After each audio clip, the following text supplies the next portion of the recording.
자, 안녕하세요. 반갑습니다. AP투자연구소의 이정열 전략팀장입니다. 자, 금일은 12월 8일이고요. 현재 시각은 1시 36분을 지나고 있습니다. 지금 보실 종목은 한국철강이라는 기업이고요. 코드 번호는 104700입니다. 자, 한국철강 제가 이전에도 브리핑이 좀 드린 적이 있었는데 11월 19일 이후에 11월 19일부터 브리핑을 좀 드렸던 것 같습니다. 자, 내용들을 좀 보니까 자 여기서 한국철령 RCEP 협정 최대 수혜주는 철강이었다. 그리고 삼성중공업 3조 원 수혜는 따로 있다. 내년에는 철강주가 좋다고 이런 식으로 좀 말씀을 좀 드렸습니다. 자, 드린 이후에 상당히 강세를 보이면서 주가 조정 흐름도 같이 나와줬어요.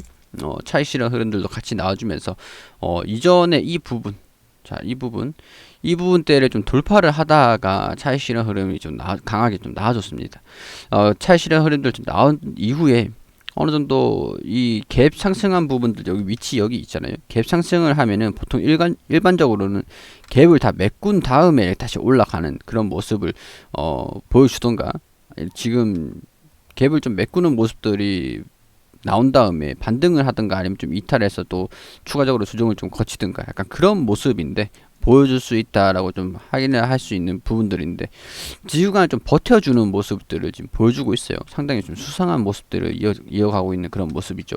이 부분에서 매물대가 조금 있다 보니까 섣부르게 돌파를 하지 못하고 있는 상황인데 올라가기 위해서 약간 눈치는 살짝 조금씩 보고 있다라는 그런 생각이 좀 듭니다. 이런 움직임을 좀 보여주고 있는 원인들이 제가 이전에도 계속 설명을 좀 드렸던 부분들인데, 자, 일단은 원인들 간단하게 좀 살펴볼 수 있도록 할게요.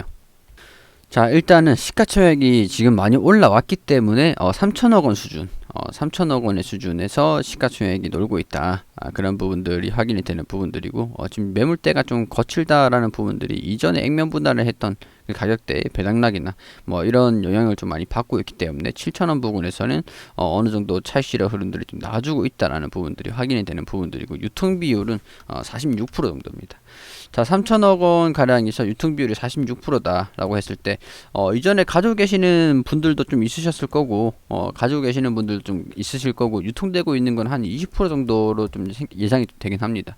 그렇기 때문에 뭐 1,500억이 안 되는 46%다 하더라도 절반이 약간 안 되는 수준이니까 대략적으로 한 1,000억 원 정도가 1,000억 원 정도가 좀 유통되고 있지 않을까, 약간 그런 생각이 좀 들어요.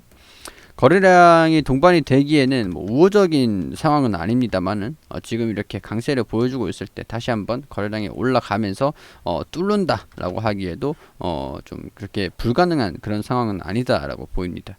자, 그리고 기본적인 분석들을 한번 해보면은 우리 3천억 원 가량의 매출이 좀 시가총액이 3천억 원 가량의 위치에 있는데 매출액 자체가 1,400억, 그리고 1,400억 정도가 유지가 되고 있다. 1분기, 2분기, 3분기, 4분기. 다음 연간으로 치면은 꽤 지금 실적이 좀 잘 나오고 있는 그런 상황들이 좀 보이죠. 매출 자체가 좀 잘 나오고 있는. 이번 코로나 때문에 실적 전망치 자체가 많이 다운되긴 했습니다만은 아무래도 영업이익이 많이 올라가고 있다라는 어떤 요인들이 있는 것들이 단기 순이익이 증가가 될 것이라고 보고 있는 그런 이유들이 있겠죠. 시가총액이 3천억 정도밖에 안 되는 기업에 추정치가 이렇게 나온다는 것 자체적으로도 증권사의 관심을 좀 받고 있기 때문에 어느 정도 기대감을 가지고 있다라는 부분들이 확인이 되는 부분입니다. 영업이익이 이전에 작년에 비해서 좀 회복이 될 거다라고 전망을 하고 있는 것 같아요. 내년도에는 더 좋을 거다라고 보는 것 같습니다. 자, 이런 것들을 보니까 지금이 이 개선되고 있는 그런 진입에 있는 시초, 좀 그런 초기의 흐름들, 약간 그런 것들이라고 좀 판단이 좀 되는 부분들이긴 한데, 자, 어떤 부분들인지, 자, 영업이익이 이렇게 개선이 될 거라고 전망을 하는 것들이 어떤 것들인지 한번 보겠습니다. 자, 글로벌 철강 수요 살아난다. 포스코 두 달째 35% 급등. 중국 중심의 철강 수요 회복. 사실 우리 철강주 같은 우리나라의 철강의 가격은 중국이 결정을 합니다. 중국에서 가격을 올리면 우리나라도 올리고, 중국에서 가격을 내리면 우리나라에서도 내려요. 왜냐면은 그만큼 중국에 의존하고 있는 중국의 글로벌적으로 중국이 차지하고 있는 점유율이 좀 높기 때문에. 그런 부분들은 뭐 예를 들어서 제가 시장이 100%라고 시장의 글로벌 점유율이 100%라고 치겠습니다. 100이라고 할게요. 100이라고 했을 때 중국이 한 60, 나머지가 20, 15, 뭐 15, 뭐 10 이런 식으로 좀 영위를 하고 있어요. 자, 뭐 한 60 초가 여기 공급에 뭐 수요가 초과될 수도 있는 부분이니까 이 부분은 그냥 이렇게 생각하시면 될 것 같습니다. 자, 이 기업들 입장에서 봤을 때 중국이 60을 공급하고 있는데, 자, 여기서 우리가 공급을 하려고 하면은 좀 더 중국보다 높은 가격에 공급을 하려고 하면은 다 중국한테 공급을 받으려고 하잖아요.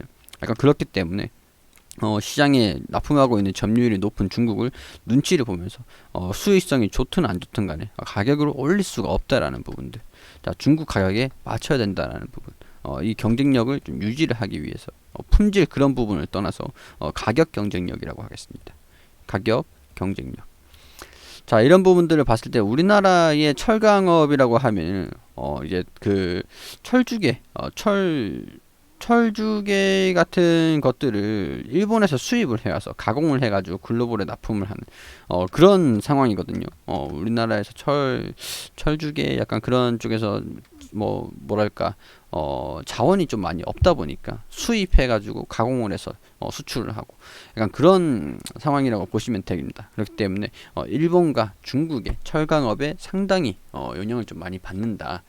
그런 것들을 기초적인 지식으로 가지고 계시면 될 것 같아요. 자, 철강 수요 살아난다. 자, 이런 부분들을 보니까 중국 중심의 철강 수요가 회복이 된다라는 부분들이 아무래도 우리 철강업계에 좀 긍정적으로 좀 반영이 되고 있는 부분인 것 같습니다. 자, 세계철강협회는 내년 세계철강 명목 수요가 올해보다 4.1% 증가될 것을 예상하고 있다. 자, 수익성도 개선되고 있다는 분석이다. 11월 말 중국 유통시장 내 철강제 판매 가격이 연중 최고치를 기록했지만 원재료 가격 상승세는 둔화되고 있다. 철강제 수요 산업 변화에 대응해 전기차용 외판재, 풍력타워용 후판을 공급하는 강판 판매처를 다각화하는 것도 긍정적이다.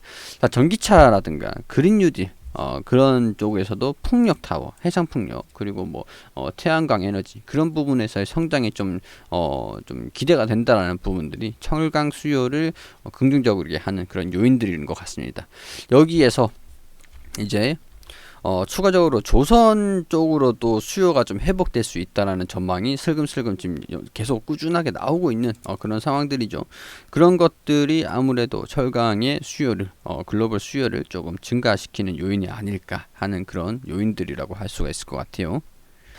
자, 이런 것들로 인해서 포스코, 현대제철이 우리가 철강을 강판을 생산하고 있는 가공을 해서 생산하고 있는 업체라고 할 수가 대표 업체, 대표 철강 업체라고 할 수가 있잖아요. 자, 이런 제가 지금 한국철강을 브리핑을 해드리고 있지만 포스코라든가 현대제철 지금 나오는 이 기업들의 키워드 같은 것들도 같이 보시는 거를 권유드릴게요. 자, 유통업체 판매가 톤당 3만원씩 중국 수요 확 늘어서 재고가 급감했다. 자, 중국의 수요가 늘어났기 때문에 중국의 수요 증가. 자, 이런 것들 때문에 톤당 3만원씩 재고가 급감했다. 재고가 급감을 했다라고 하는 것은 또 재고를 채워 넣을 만큼 생산을 하겠죠. 생산해서 재고를 좀 확보를 하게 되면은 이 재고를 수요에 맞게 공급을 하게 됩니다. 자, 수요가 있으면은 그만큼 재고가 줄어들고 생산에 나서면은 또 이 재고를 공급을 하는 수요에 맞춰간다. 자, 철강 제품 가격이 줄줄이 오르고 있다. 철강석 가격이 톤당 140달러를 돌파하며 7년 만에 최고치를 기록하는 등 원가 부담이 커진 영향이다. 자, 우리나라가 철강석을 수입을 해가지고 가공을 해서 납품을 하고 있습니다. 가공을 해서 강판이라든가 내연강판, 열연강판 이런 식으로 납품을 해주고 있는 그런 국가이기도 한데 철강석 가격이 톤당 140달러를 돌파하면서 7년 만에 최고치를 기록하면서 원가 부담이 좀 커졌기 때문에 철강 수요가 급증하면서 재고가 줄어든 가격 인상이 부채질하고 있다라는 부분들. 자, 이런 부분들을 보니까 중국이 수출하는 열혈 강판의 가격이 엄청나게 올라가고 있다라고 하죠. 자, 이런 것들이 어떤 요인이냐, 가격이 원자재의 원가 부담이 높아졌는데 가격이 왜 올라가냐. 왜 그러냐면 우리 일본에다가 철강석을 수입을 해와요. 대체적으로 100%는 아닌데 일단은 가까운 철강석을 수입을 해와서 그걸 가공을 해서 원가 부담이 좀 높아지잖아요. 원가가 100원이라고 할게요. 그렇게 되면은 우리가 150원에 판매를 하면 50원이 남잖아요. 근데 원가가 이 철강성 원재료의 가격이 높아짐에 따라서 여기 150원에 하면은 150원 팔면 수익이 남지 않고 유통 뭐 이런 것들을 다 판매하면은 오히려 적자가 납니다. 그러면은 이 현대 포스코라든가 현대건설, 현대제철 이런 기업들 입장에서도 적자가 나면서 봉산을 할 수는 없는 거잖아요. 기업이 살아나려고 하는 건데 그렇기 때문에 이 가격을 올려버린다는 겁니다. 자, 이렇게 돼가지고 50원의 수익성을 유지를 하는 거죠. 자, 이런 부분들에서 자, 기존에는 철강 업종들 같은 경우에 이런 식으로 가격을 올릴 수가 없었어요. 왜냐면은 중국의 눈치를 보느라. 근데 이제는 가격을 올릴 수가 있다라는 거죠. 수출하는 열혈 강판 가격이 올라가고 있으니까. 자, 가판은 420원에서 500원, 615원까지 가판은 상승세가 6월 이후에 상승하고 있는, 회복하고 있는 것들이 좀 보이시죠? 그렇기 때문에 제철 기업들 입장에서는 좀 좋은 상황입니다. 자, 자동차 업계와 조선 업계에도 가격 인상 협상을 벌이고 있다. 자, 자동차 업계와 조선 업계는 이 강판들을 수입을 해와야 되는데 그 수입이 아니라 사와야 돼요. 이 강판이 재료가 되겠죠. 이 조선 자동차를 만드는 게 강판들. 철강석을 가지고 이제 그 강판을 만들어서 자동차랑 조선업계에 납품을 하는데 조선 자동차와 조선업계는 강판을 사와야 되는 입장이잖아요. 그러니까 원자재 가격이 올라간다라는 거. 그러니까 자동차를 철강 가격이 이전에는 400원이었다라고 하면은 자동차주 입장에서는 그 조선업계 입장에서는 철강 가격이 이전에는 400원이었다고 한다면 이제는 615원 파는 게 1000원 이렇게 되면은 가격이 원자재 가격이 올랐으니까 이 가격을 올려야 될 수밖에 없다는 거죠. 그러니까 이 자동차와 조선업계 같은 경우에서는 원자재 가격이 급등을 한다라는 것들은 조금 부담일 수도 있습니다. 자, 뭐 이런 부분들이라고 보시면 될 것 같고요.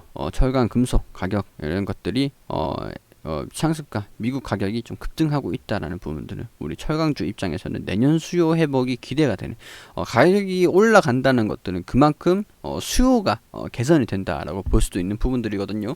그렇기 때문에 수요 회복이 나서지고 가격 상승하는 것들이 부담이 없어지면 철강주들 입장에서는 긍정적이다. 내년에 수요 증가와 함께 영업 실적 여기 이런 부분들 영업이익이 개선이 되는 요인들은 판매 가격을 인상시키기 때문에 당기순이익과 영업이익들이 개선이 될 것이다 라고 점진적으로 장기적으로 전망을 하는 겁니다. 자, 한국철강뿐만 아니라 현대제철 그리고 고려제강 그리고 세아제강 동국제강 한국철강 포스코 세아베스트, 포스코 강판, KG, 동부제철, 대한제강 이런 부분들의 철강주들이 긍정적인 움직임을 좀 보여주고 있는 이유들은 그런 요인들이다라고 생각하시면 될 것 같고요. 제가 굳이 한국철강을 가지고 온 이유들은 그냥 시가총액이 적정하고 그리고 이 기업이 80% 정도가 철강업에서 철근과 관련된 매출이 80% 정도를 차지를 하기 때문에 이 기업을 가지고 온 겁니다. 다른 기업들도 마찬가지입니다. 이런 경제적인 부분들 경제적인 부분들은 다른 기업들도 마찬가지이기 때문에 한국철강은 이 철근에 대한 수요 철근에 대한 수요가 매출이 80%의 비중을 차지하기 때문에 한국철강을 가지고 온 거고요. 경제적인 부분들 봤을 때 다른 철강, 제강 강판 기업들도 영업이익들이 좀 개별적인 기업적인 이슈들을 제외하고 좀 보시면 될 것 같다라는 말씀 드리겠습니다. 그렇기 때문에 꼭 한국철강에 국한되지 않는다는 것을 말씀을 드리는 거예요. 자, 이런 부분들 참고를 하시고 우리 기업들 우리 국내의 철강의 그 철강 사업들이 좀 회복세를 좀 보여줄 것인지 그런 것들을 기대를 해보면서 지켜보도록 하겠습니다. 그리고 우리 AP투자연구소에서 김용재 소장님께서 직접 무료 종목을 매일매일 추천드리고 있거든요. 검색창에 AP투자연구소라고 검색을 하시면 상단에 홈페이지가 나옵니다. 홈페이지로 들어오셔가지고 라이브 깜빡깜빡 거리는데 밑에 2020년 무료 추천 종목 게시판이라고 있습니다. 여기 들어오시게 되면은 하단부 보면 저희가 매일매일 종목을 추천드린 내역들이 이렇게 확인이 되시죠. 11월 4일 금요일 무료 추천 종목 게시판 한번 들어가 보겠습니다. 우리 장전 같은 경우에는 미국 증시가 어떻게 움직였는지 어떤 부분들이 중요하게 포인트로 보셔야 되는지 이렇게 좀 안내를 댓글로 드리고 있고 그리고 9시가 되면은 댓글로 대우 PNC 현재가 1025원 기준 매수 1차 목표가 1,055원, 손절가 980원으로 대응하시라고 안내를 드리고 9시 1분엔 TNR 바이오협 현재가 21,500원 기준 매수 1차 목표가 22,100원 손절가 25,000원으로 대응하시라고 말씀을 드리고 9시 2분에는 박셀바이오 현재가 122,200,000원 기준 매수 1차 목표가 125,600원 손절가 118,000원으로 대응하시라고 세 종목 추천드렸습니다. 자, 그리고 무료 추천주 박셀바이오 1차 목표가 달성 추가 상승 중이다 라고 말씀을 드리면서 우리 게시판을 통해서 이렇게 또 상세하게 그래프를 통해서 또 안내를 드리고, 자, 그리고 뭐 여기 대오PNC 2차 목표가 달성 추가 상승 중이다 라는 식으로 게시판을 통해서 또 안내를 드리고 이렇게 호가도 보여드리고요. 자, 두 종목 수익 한 종목 보유 중이다. 보유 종목은 TNR 바이오팩. 이렇게 뭐 어떤 종목이 수익이 났는지, 어떤 종목이 뭐 정리가 됐는지, 가지고 있는지 다 이렇게 상세하게 리딩을 또 해드리고 있습니다. 우리 소장님께서 이렇게 종목을 추천드리면서 리딩을 해드리고 있는데, 자, 물론 100% 수익은 낼 수가 없겠죠. 그렇기 때문에 TNR 바이오팩 손절가 2만원으로 낮춰서 보유하겠다 이런 식으로 가지고 있는 종목들도 계속 브리핑을 이렇게 드립니다. 자, 그리고 시장 점검 같은 것도 체크를 한 번씩 하고요. 무료 추천주 박셀바이오 20% 급등했다.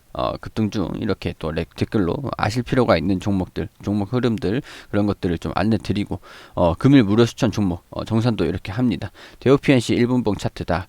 추천가 대비 9%, 9.86% 상승을 했다. 그리고 TNR 바이오팩 추천가 대비 마이너스 4.26% 손절했다. 자, 그리고 여기 박셀바이오 추천가 대비 플러스 10% 정도 상승을 했다. 이런 식으로 1분봉을 보여드리면서 종목들 흐름들, 그리고 우리 무료로 종목들 드린 것들 이렇게 수익률들도 이렇게 좀 놔드리고 보여드리고 있는 그런 상황입니다.